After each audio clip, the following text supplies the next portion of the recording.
বুঝলেন গাইস, বাড়ি তো আমার রাস্তার ধারে। শখ কইরা আমার চাচা একটা আমের গাছ কিনে আনছিল, বলছিল যে রাস্তার ধারে লাগাইস। পরে আমি লাগাইছিলাম, আব্বা বাইচা আছিল তখন আব্বার হাতে লাগাইছিল। লাগানি পরে এবার আম ধরছে, 2 বছর পর মনে হয় আম ধরছে। ধরার পরে কি করছে, নেট দিয়ে ঢাইকা রাখছি, পোলা পানি ছিঁড়া খায় যাতে পোলা পানি আর না ছিঁড়া খাইতে পারে। ঢাইকা রাখার পরে এদিকে গিট্টু দেয়া রাখছি।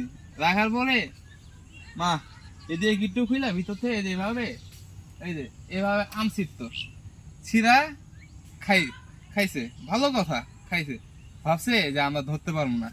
ওরা তো জানে না ছোটবেলা কিন্তু আমরা চুরি করে খাইছি, জায়গাটা গৌরবের বিষয় না। যাই হোক, পরে আম্মা কইতাছে আমগুলা চুরি করে খাইতেছে পোলা মানে, তার থেকে নেটটা খুইলা আমগুলা পাইলা রাখো। এখন কি করবো, পোলা মানে যন্ত্রণায় ভাবলাম যে এবার প্রথম ধরছে যে সব আমগুলাই সবাই মিলা খামো। আমার চাচা তো থাকে ঢাকায়, আসতে পারে না সবসময়। ভাবছিলাম যে চাচারা আসবো 1 মাস পরে, সবাই মিলে একসাথে খামো। এখনো কিন্তু দেখেন এখনো কিছু হয় নাকি, আরো 1 থেকে 1.5 মাস লাগবে মিনিমাম পাকতে গেলে। এখন কি করার, উপায় তো নাই। এর জন্য চিন্তা ভাবনা করলাম যে আজকে পায়রা রেখা দিই। বিষয়টা শেয়ার করলাম, একটু হাস্যকর লাগলো, কেননা ছোটবেলা আমরা ওইগুলা করতাম, ঠিক আছে, কিন্তু তারপর একটা আশার জিনিস কেমন লাগে বুঝিনি তো সবাই একটু ছিললে।